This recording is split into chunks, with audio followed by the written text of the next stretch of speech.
Assalamualaikum teman-teman. Halo, ketemu lagi dengan saya Sumi. Kalian apa kabar teman-teman? Semoga kalian sehat selalu ya. Semoga kalian semua ada dalam lindungan Allah Subhanahu wa taala. Amin ya.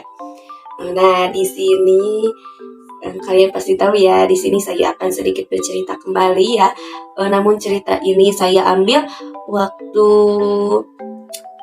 tanggal 1 Mei, yaitu tepatnya sebelum hari raya ya, hari raya Idul Fitri. Saya di sini akan bercerita dan saya di sini juga mengobrol-ngobrol dengan orang tua saya saat membuat ketupat. Nah, kalian juga sudah tidak asing lagi ya dengan kalau menjelang hari raya pasti membuat ketupat ya teman-teman. Nah, di sini terlihat saya dan orang tua saya. Ada juga ya kakak saya, tapi ya tidak ikut ke video itu. Di sini saya sedang mengisi kulit ketupat ya teman-teman. Nah, kulit ketupat ini saya dan kakak yang buatnya ya. Oh iya, saya membuatnya tadi malam karena cuma saya dan kakak saya yang bisa membuatnya.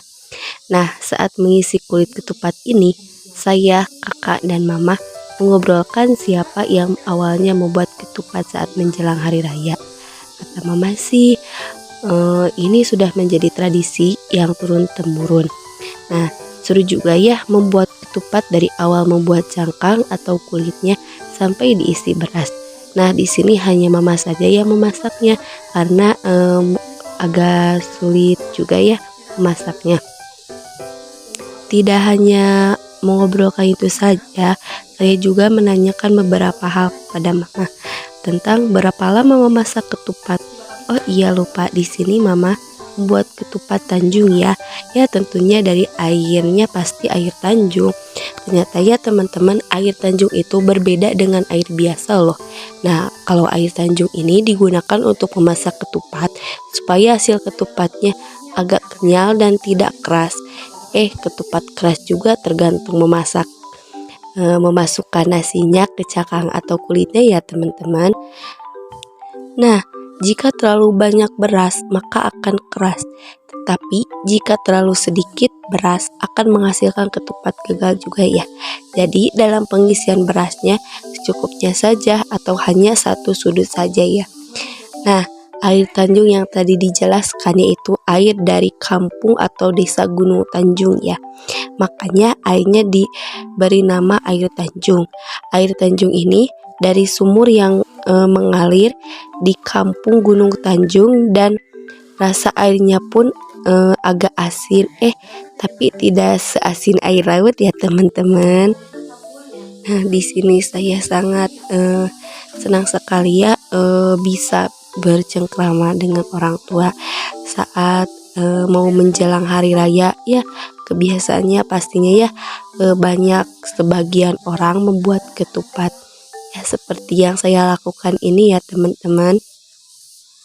Oh iya, mohon maaf ya teman-teman, pas saat membuat kulit ketupatnya tidak terbuatkan videonya ya, karena saya membuatnya tengah malam sama kakak saya dan saya emang awalnya sangat tidak bisa dan tidak tahu bagaimana caranya membuat kulit ketupat sampai belajar dan sampai saya bisa membuat si kulit ketupat tersebut. Awalnya sih ya keluarga saya ketika hari raya sering membeli kulit ketupat, tetapi mungkin sekarang saya sudah bisa dan insya Allah kedepannya saya akan membuat kulit ketupat kapanpun itu ketika saya mau mungkin atau orang tua dan keluarga saya mau ketupat ya teman-teman. Oh ya teman-teman, ini berasnya udah dicuci dulu ya terlebih dahulu sebelum dimasukkan ke kulit ketupatnya. Di sini saya memasukkan meraba-raba ya, hanya satu sudut saja karena jika berlebihan akan ketupatnya akan menjadi keras dan jika kekurangan ketupatnya akan terlalu basah juga ya teman-teman. Jadi ini standar ya pemasukan berasnya gitu ya teman-teman. alhamdulillah ya teman-teman, perjuangan membuat kulit ketupat atau cangkang ketupat ini mungkin agak lama ya jika orang yang belum bisa seperti saya. Saya juga belajar dari asar mungkin sampai pukul 10-11an, dan pukul setengah 12 saya baru bisa membuat kulit ketupat karena emang sangat rumit ya jika orang yang bukan profesional seperti saya. Dan alhamdulillahnya saya sampai bisa dan saya mengerjakannya, membuat kulit ketupat tersebut sampai pukul 1 malam ya teman-teman.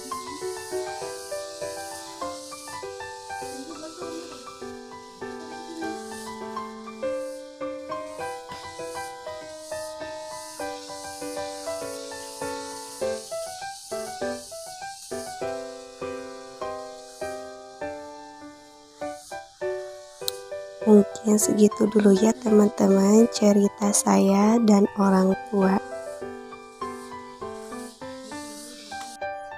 Alhamdulillah ya teman-teman, ini udah di akhir cerita saat sebelum hari raya saya ya.